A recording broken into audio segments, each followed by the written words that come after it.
muna nagsinta kayo! Para tignan ko! Mga dilam! Sana dumating na yung mga kasamahan ko mga tol. Dahil hindi ko talaga to kakayanin mga tol. Nalulusob ako mag-isa. Dahil sobrang dami talaga nila mga tol. Nilakbay na nila yung asawa ko mga tol. Patuloy pa rin po ako sa pagmamasid mga tol. At sobrang dami pa rin nila mga tol. Kaya gusto ko man na lapitan. Ngunit hindi ko talaga magawa mga tol. Dahil baka ako po yung kuwan sa pain nila. At sa kabutihan po mga tol.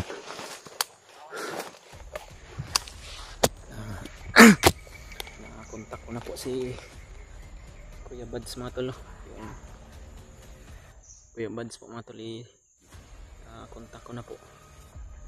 Sabi niya na magkasama na daw sila ni Brad Julius ngayon. At sabi ko po sa kanya na andito na ako sa location na kinalalagyan ng mga bihag kay Brad Pidot at kay Brad Julius. At sabi niya naman po mga tol, pupunta na siya dito. Papunta na sila dito. At kukontakin niya na rin yung mga kasamahan namin mga tol.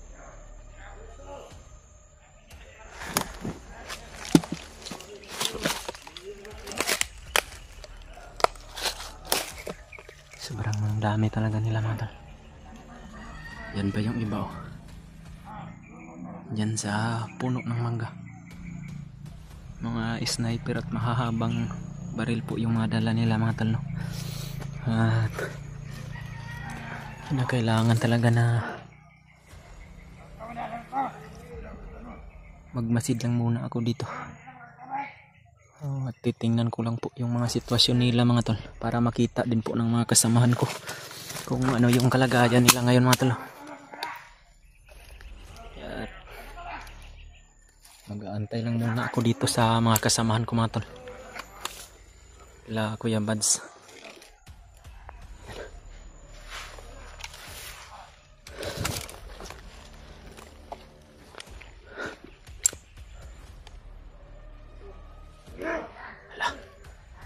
Patay na ito mga tol. Dumating si Commander Butakal mga tol. Tagulilong muna ako. Yan si Commander Butakal mga tol.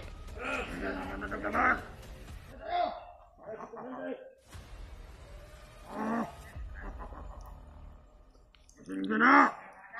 Sabi ko na sana sa talagang mat! Ako lang muna nagsinta kayo! Para tignan ko! Ano ka dilam?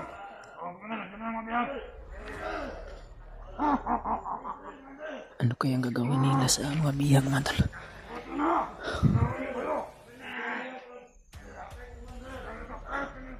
Sana dumating na sila Kuya Bads mga tol para matulungan nila ako dito. Dahil papunta na yun sila dito mga tol. Kasama sila Brad Julius at yung iba naming kasamahan.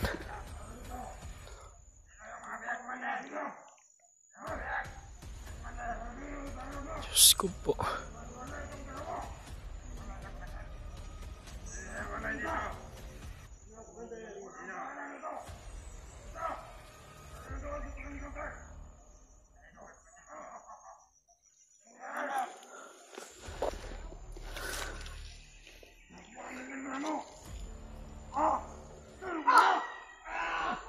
Diyos ko po.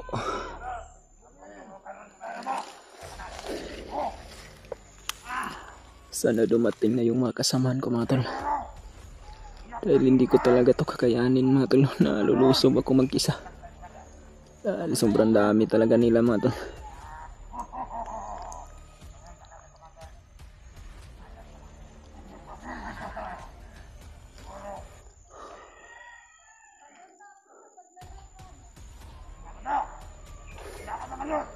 Sobrang kawawa talaga ng asawa ko mga tol. Nadamay pa siya sa sitwasyon na ganito.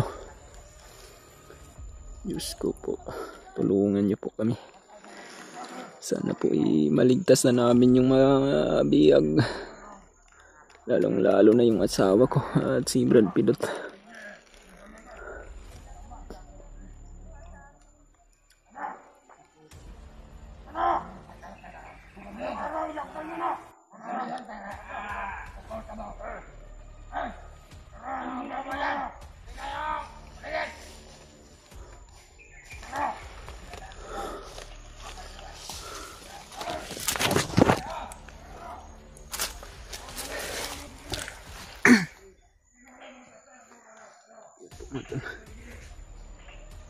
Paghiwalay naman pala si Pidot at yung asawa ko mga tol, no?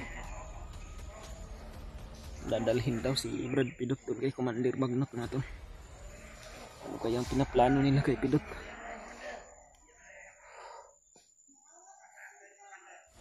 Sana po dumating na yung mga kasamahan ko dito mga tol para maligtas na namin to. Dahil hindi ko talaga to kakayanin mga tol, no? Ako lang mag-isa. Dahil sobrang dami nila. Mayroon silang mga commander mga tol.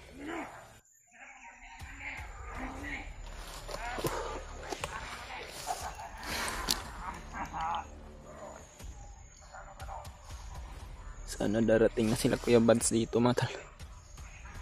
Dahil alam na nila kung saan ako ngayon at kung saan nila matatagpuan itong location na ito.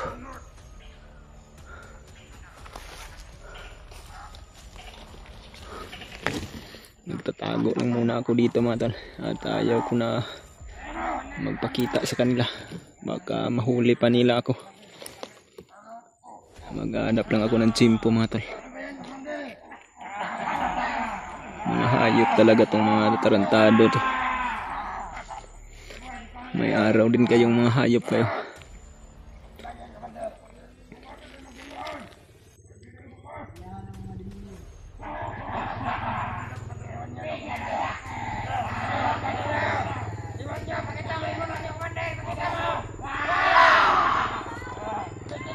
Ako po, pasensya ka na Brad Pidot. Wala talaga akong magawa sa ngayon. Hindi ko to kakayanin na ako lang mag-isa sa sobrang dami ng kalaban.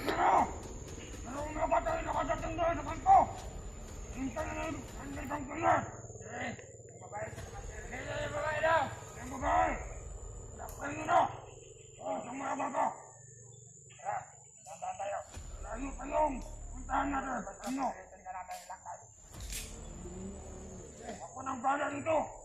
Isip ka naman.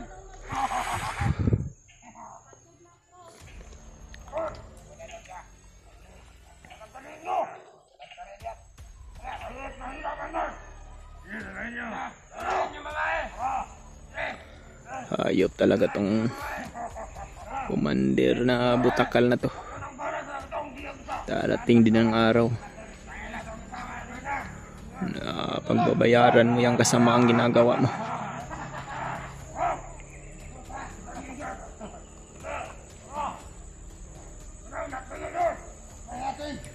Inilakbay na nila yung asawa ko mga tol.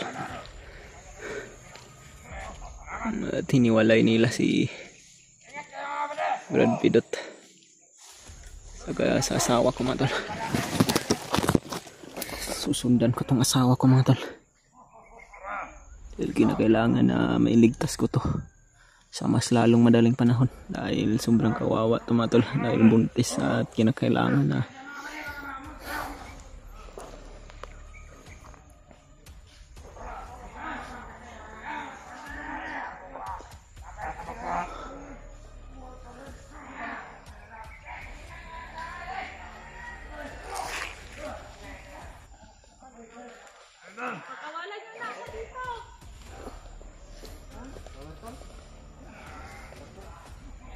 sobrang dami din ng mga bandido na nakabantay sa asawa ko mga tol. Susundan ko to. Yung bala natin, sahawak lang.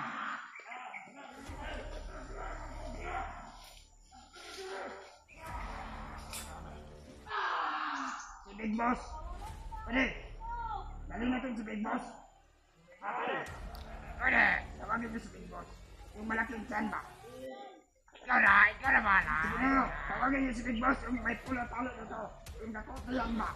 Sige, akong bahala. Ikaw ay sinipan pa. Sakang kamay na ako.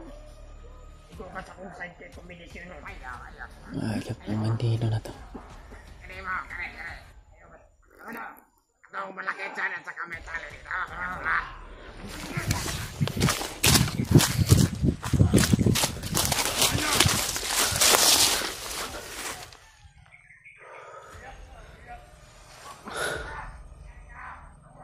Doon po si Brad Pidot Matal sa lokasyon na kinalalagyan nila. At nilakbay na yung asawa ko mga tol. Susundan ko po tong asawa ko mga tol. Yung asawa ko po yung susundan ko mga tol. Dahil hindi pa naman nilakbay si Brad Pidot dyan sa lokasyon na kinalalagyan niya ngayon. Baka darating yun si Kuya Bads at maabutan ni Kuya Bads yan si Brad Pidot dyan. Kailangan na sundan ko itong asawa ko kung saan nila ito dadalhin.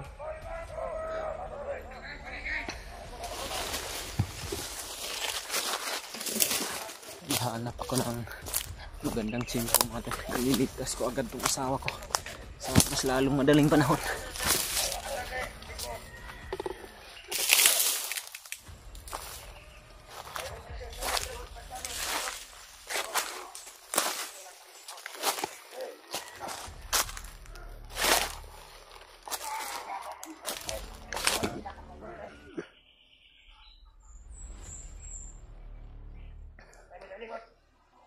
Ito yung asawa ko mga tol. Sobrang dami nang nakabantay. Hanap ako ng tsimpo mga tol. Ililigtas ko to.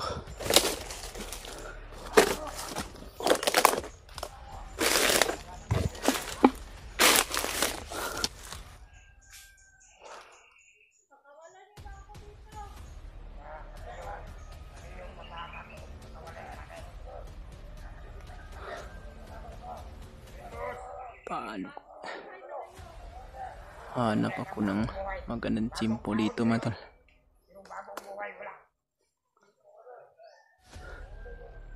Kawawa si Brad Pidot dun. Pinagbubugbog nila. Wala akong magawa mga tol. Pagpasensyahan nyo muna ako ngayon dahil kinakailangan ko na magmasid dito para sa kaligtasan ng asawa ko. Darating din yun mga kasamahan ko dito at maililigtas din yun nila si Brad Pidot. Wala rin naman akong kakayahan na lumusob doon mga tol, no? Dahil ako lang yung mag-isa at sobrang dami ng tauhan ni Butakal doon. Baka maisalip ako sa bihag kung sakali na magmalakas loob ako na iligtas sila sa paraan hindi ko naman kakayanin. Hindi masama maging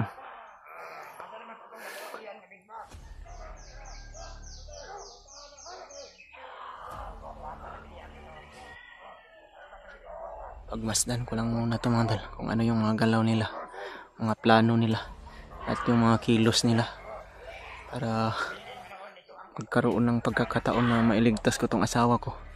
Ililigtas ko to agad.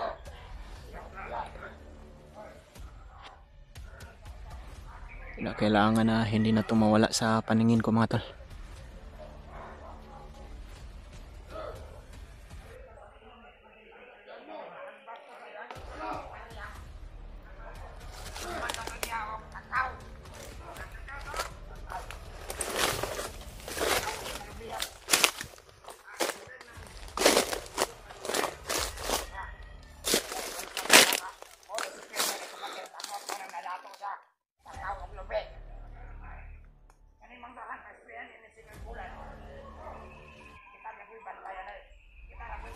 Ito pala yung pinagkakapirahan din nila Commander Magnot mga tol. Itong mga manggahan nila. At mayroon din sila mga kakawan at mga kanyugan.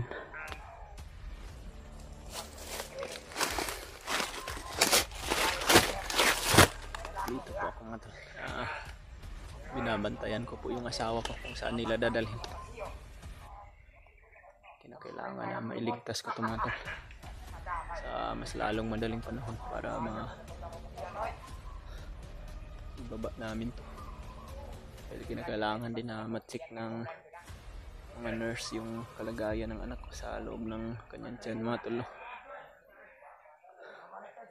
Sana po darating yung mga kasamahan ko dito mga tol sa mas lalong madaling panahon. Dahil na kontak ko na po sila mga tol, no? At papunta na po sila dito. Sana po hindi sila matagalan para maabutan nila ng ligtas si Brad Pidot. At matulungan din nila ako mga tol.